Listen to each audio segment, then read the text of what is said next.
So hello everyone, today we are going to discuss about the third chapter of class 8, that is synthetic fibers and plastic. Last दो chapter, number 1 is your crop production and management, second chapter is your microbes, friends and foe, तो उसके बारे में हमने discuss किया. आज हम लोग डिस्कस करेंगे सिंथेटिक फाइबर्स एंड प्लास्टिक के बारे में कि सिंथेटिक फाइबर या प्लास्टिक क्या इनके यूजेस हैं, किस तरीके से इनका प्रोडक्शन होता है एंड क्यों इनका यूज़ ज़्यादा, प्लास्टिक का यूज़ क्यों ज़्यादा होता है, कितने कितने टाइप्स की हैं. तो पहले हम लोग डिस्कस करते हैं आज के टॉपिक्स कौन कौन से हैं.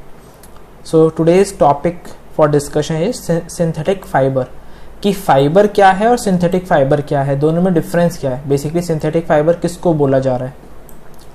Second, types of synthetic fibres, कि सिंथेटिक फाइबर्स के कौन कौन से टाइप्स हैं, किस किस कैटेगरी के अंदर, किन टाइप्स के अंदर हमने इसको डिवाइड किया हुआ है. Then plastic, what is plastic, क्यों प्लास्टिक का आपको बहुत ज़्यादा यूज़ देखने को मिलता है. प्लास्टिक लाइफ के हर एक एस्पेक्ट के अंदर, चाहे वाटर बॉटल हो आपके, चाहे स्विच बोर्ड्स हो आपके घर के, वहाँ पे प्लास्टिक का यूज़ है, तो ऐसा क्यों है. And next is plastic and environment, कि कैसे प्लास्टिक एनवायरनमेंट को हार्म पहुँचाती है, तो उसके बारे में हम लोग डिस्कस करेंगे. तो ये 4 मेजर पॉइंट हैं इस चैप्टर के अंदर जो कि आज हम डिस्कस करेंगे. इसके अलावा कुछ टर्म्स हैं एनसीईआरटी की बुक के अंदर जिनको डिस्कस किया जाएगा. तो हम पहले टॉपिक से स्टार्ट करते हैं. What are synthetic fibres. Synthetic fibres are made by man और human beings, that is why these are called as synthetic और मैन मेड, यानी कि नेचुरली एनवायरमेंट के अंदर नहीं है प्रेजेंट, हम इनको बना रहे हैं मैन मेड प्रोसेस के थ्रू. हमने कुछ ऐसे प्रोसेसेस किए जिससे एक फाइबर बना, जो कि जिसको हम मैन मेड फाइबर कह रहे हैं या फिर सिंथेटिक फाइबर कह रहे हैं. Synthetic fibre is also a chain of small units join together, कई सारी स्मॉल यूनिट्स को ज्वाइन करके एक फाइबर का formation. Small unit is actually a chemical substance. तो वो क्या है, स्मॉल यूनिट क्या है जिनको मिला के एक फाइबर कॉम्प्लेक्स फाइबर बनाया जा रहा है, that is a chemical substance. Many such small units combine to form a large single unit named as or called as polymer. जब कई सारी छोटी यूनिट्स को कंबाइन कर कर एक लार्ज यूनिट बनाया जाता है, कई सारे किसी एक केमिकल की स्मॉल यूनिट्स को हमने कंबाइन किया, एक लार्ज यूनिट का फॉर्मेशन हुआ, तो उस लार्ज यूनिट को हम क्या बोल रहे हैं, पॉलीमर. नाउ हमने देखा कि सिंथेटिक फाइबर क्या है, man made fibre, simple. Synthetic fibres के अब टाइप्स कौन कौन से हैं, what are the types of synthetic fibre. तो एनसीईआरटी के अंदर जो दिए हुए हैं हम उनके बारे में बात करेंगे. Number 1 is your rayon. तो अब सिल्क, आप सबने सिल्क के बारे में सुना होगा. अब सिल्क काफी ज्यादा कॉस्टली आता है, ठीक है. तो चाइना के अंदर ही क्या किया गया कि वहां पे सिल्क का प्रोडक्शन बहुत ज्यादा है, बट सिल्क बहुत ज्यादा कॉस्टली है. तो अब इतना कॉस्टली हर एक पर्सन अफोर्ड नहीं कर सकता है, या बहुत ज्यादा कॉस्टली आ रहा है, तो मार्केट के अंदर डिमांड भी है, तो डिमांड और सप्लाई की चेन भी पूरी नहीं हो पाएगी, हर कोई उतना ना अफोर्ड कर पाए. तो उसके लिए एक फाइबर को क्रिएट किया गया, रेयॉन, जिसकी जो प्रॉपर्टीज हैं फाइबर की, that is similar to silk, ठीक है. यानी कि रेयॉन कौन सा फाइबर हुआ जिसकी प्रॉपर्टीज सिल्क जैसी हैं. Such fibre was obtain by chemical treatment of wood pulp. Wood pulp के साथ जब हम एक केमिकल ट्रीटमेंट उसका किया गया तो वहां पर हमें क्या मिला, rayon. These fibre was called rayon और आर्टिफिशियल सिल्क. तो इसकी कॉस्ट कम होती है, ठीक है. जैसे सिल्क बहुत ज्यादा महंगा है, नेचुरल सिल्क बहुत ज्यादा महंगा है, रेयॉन की कॉस्ट बहुत कम होती है क्योंकि आर्टिफिशियल सिल्क है एंड इसका टेक्सचर वैसा ही आता है. तो उस वजह से इसको क्रिएट किया गया, इसका क्रिएशन किया गया है. इस फाइबर को जो कि सिल्क जैसा दिखता है, artificial silk, is named as rayon. Next fibre is nylon, ठीक है. Nylon fibre was strong, elastic and light, ठीक है. It was lustrous and easy to wash. Socks हो गए आपके, रोप्स हो गए, टेंट, कार की seat belt, toothbrush, sleeping bags, curtain, यानी कि आप देख रहे हो कार की सीट बेल्ट हो गई, रोप हो गई, पैराशूट के अंदर भी इसको यूज किया जाता है, तो नाइलॉन की रोप्स को यूज किया जाता है. तो nylon is another synthetic fibre. क्यों इसका ऐसी वेरियस जगहों पे यूज किया जा रहा है, क्योंकि स्ट्रॉन्ग है, इलास्टिक है और लाइट है, ठीक है. अगला है पॉलिस्टर, ठीक है. पॉलिस्टर का फाइबर, अब सबसे इंपॉर्टेंट चीज क्या है इसमें समझने वाली, कि पॉलिस्टर के फाइबर में रिंकल्स नहीं आते हैं, ठीक है. It remains crisp and is easy to wash, so it is quite suitable for making dress material. ठीक है, तो यहां पर अगर सिल्क का यूज किया जा रहा है, मान लेते हैं कि ये कपड़ा अगर सिल्क का है तो यहाँ पे रेयॉन यूज किया जा सकता है। यहाँ पर किचन के अंदर, बेकरीज के अंदर, या फिर आपका जो bags, curtain, toothbrush, seat belt की जो फैक्ट्रीज है वहां पर जो रोप्स यूज होती हैं वो इस तरीके की होती हैं। उसके अलावा पॉलिस्टर, अब जैसे आपने शर्ट पहनी, शर्ट कॉटन की है तो इजीली रिंकल आ जाएगा, लेकिन पॉलिस्टर की शर्ट के अंदर रिंकल इजीली नहीं आता है, तो इसलिए पॉलिस्टर को यूज किया जाता है। या कई बार कॉटन और पॉलिस्टर के मिक्सचर को शर्ट या टी शर्ट्स बनाने के लिए यूज किया जाता है, राइट। तो हमने देखा फाइबर के बारे में पढ़ा, सिंथेटिक फाइबर, मैनमेड फाइबर, तीन फाइबर्स के बारे में हमने पढ़ा, रेयॉन, नाइलॉन एंड आपका polyester. Next topic is plastic. तो प्लास्टिक आपने हर जगह देखी है, आपने पॉलीथीन देखा होगा घर के अंदर, है ना, सब्जी वाले से जो लेकर आते हैं तो वहां पे आपने पॉलीथीन देखा होगा। स्कूल्स के अंदर, ट्यूशन सेंटर्स के अंदर, घरों के अंदर प्लास्टिक की चेयर्स का यूज होता है, टेबल यूज होते हैं, बकेट यूज होती हैं, पानी की बोतल यूज होती है। उसके अलावा आप जहां कहीं पर भी देखेंगे घर के अंदर, अगर आप किचन के अंदर जाएं तो वहां पे जो जार यूज हो रहे हैं, जो मिक्सर ग्राइंडर की जो बॉडी है वो हो गया, प्लास्टिक आपका जो रेफ्रिजरेटर है उसकी बॉडी के अंदर यूटिलाइज हो रहा है, आपका जो एयर कंडीशनर है या स्मॉल जो कूलर्स हैं तो वहां पर यूज हो रहा है, फैन की कैपिंग के ऊपर प्लास्टिक का यूज है। घर के अंदर आप छोटे से छोटा आइटम ले लें, बड़े से बड़ा आइटम ले लें, हर एक चीज के अंदर प्लास्टिक का यूज किया गया है मैक्सिमम जगहों पर। अब ऐसा क्यों है वो समझेंगे, पहले हम समझते हैं कि प्लास्टिक क्या है। तो plastic is also a synthetic fibre. Synthetic fibre कौन से होते हैं, हमने पढ़ा फर्स्ट स्लाइड के अंदर, that are man made fibres. ठीक है, तो सिंथेटिक फाइबर हो गया। All plastic do not have same type of arrangement of unit. सब में सेम टाइप का नहीं होता है, किसी में लीनियर अरेंजमेंट होता है। जो उनका यूनिट्स के बारे में हमने बात करी, स्मॉल यूनिट्स जो होती हैं वहां पर किसी में लीनियर अरेंजमेंट होता है और किसी में कैसा अरेंजमेंट होता है, क्रॉस लिंक्ड। इस तरीके से क्रॉस लिंक, उनका स्ट्रक्चर की बात हो रही है कि जो स्मॉल यूनिट्स हैं किसी में कैसे अरेंज हुई हैं, इस तरीके से लीनियर, ठीक है, या फिर इस तरीके से एक के बाद एक लाइन के अंदर लीनियर यूज करी गई हैं।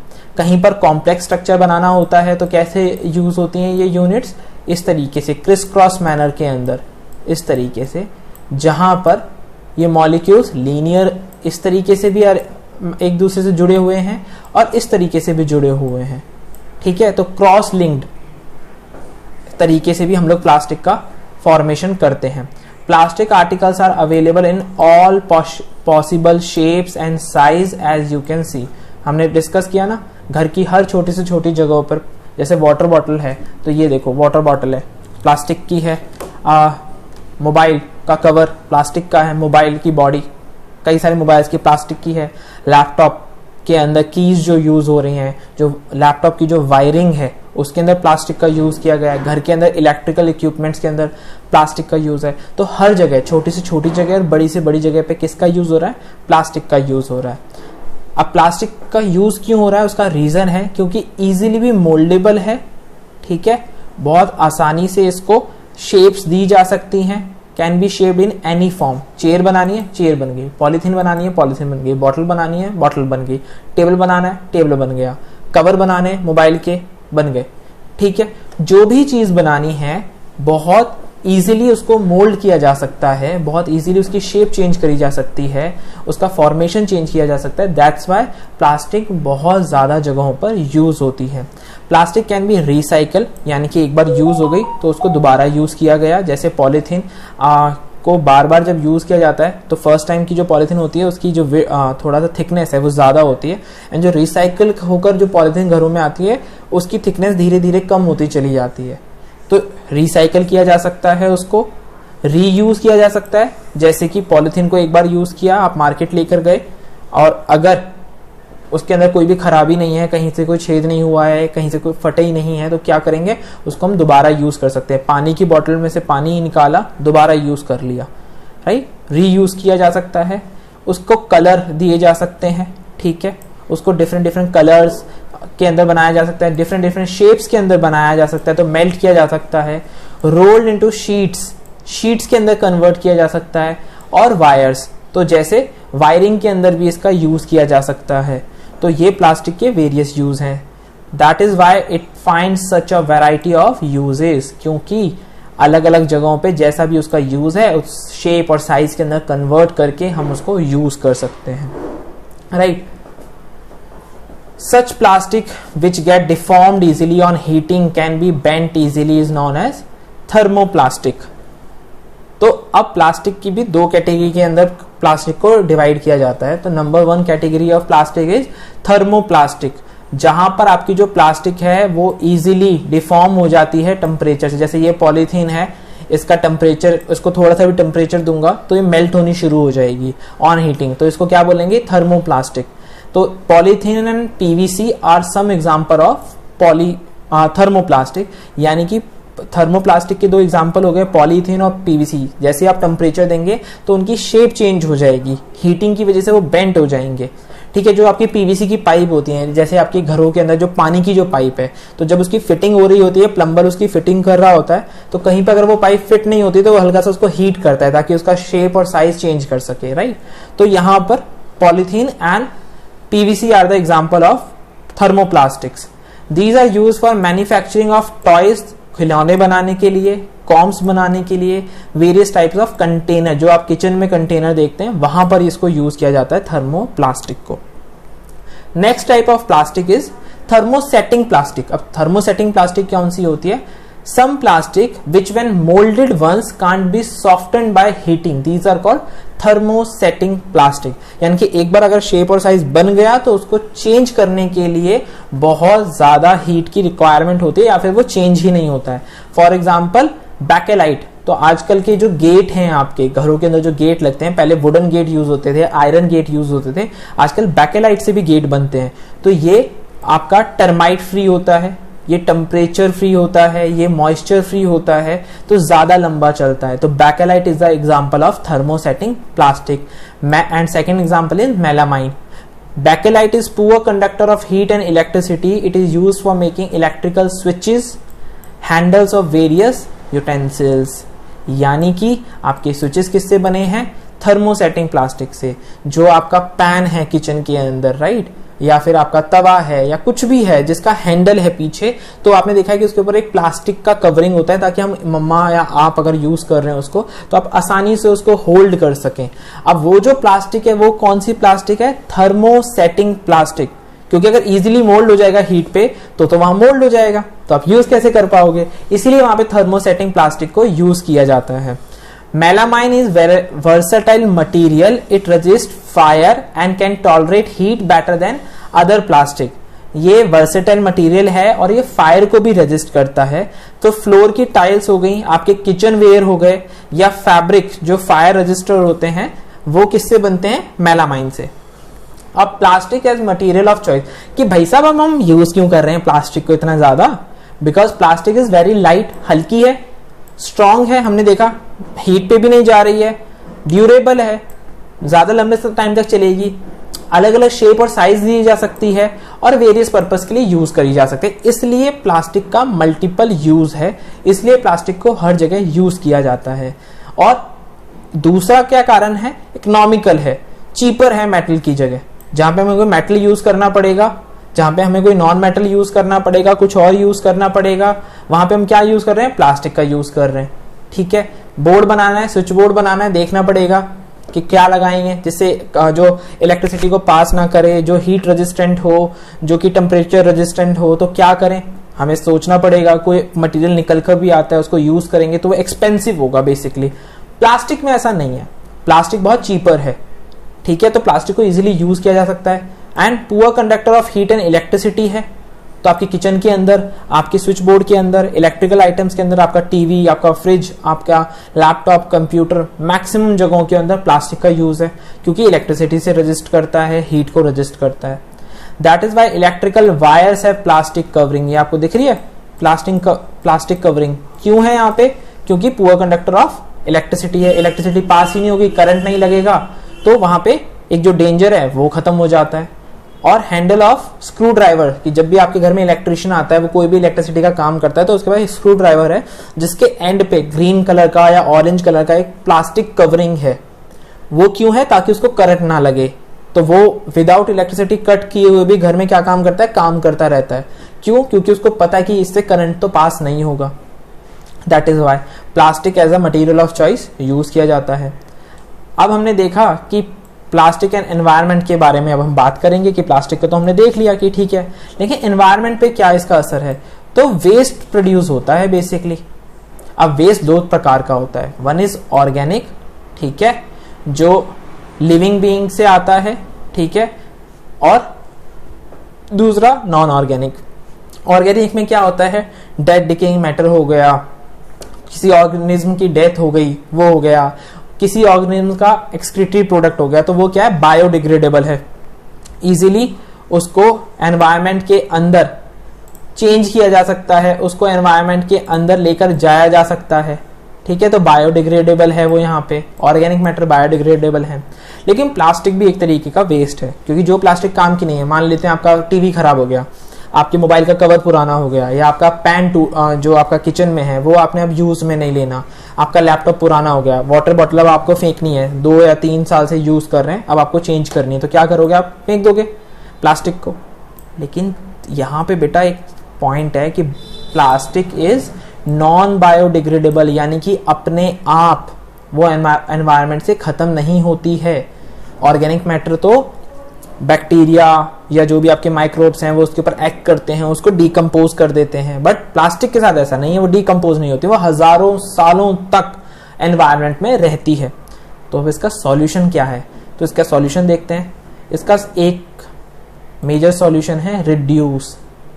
हाँ, माना हमने कि प्लास्टिक का बहुत ज्यादा इंपॉर्टेंस है, बहुत ज्यादा सिग्निफिकेंस है, प्लास्टिक का मल्टीपल यूज है, लेकिन हम जितना कम हो सके उतना प्लास्टिक वेस्ट प्रोड्यूस करें, ठीक है। जहां पे हो सकता है हम वाटर बॉटल को अगर हम बार बार यूज कर सकते हैं तो हमें यूज करना चाहिए।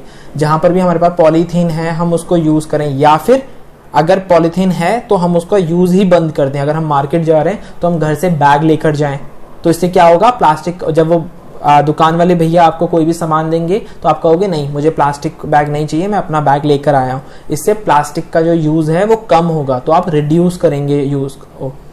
दूसरा रीयूज, कि ठीक है अब प्लास्टिक घर में आ तो गई, अब इसका क्या करें?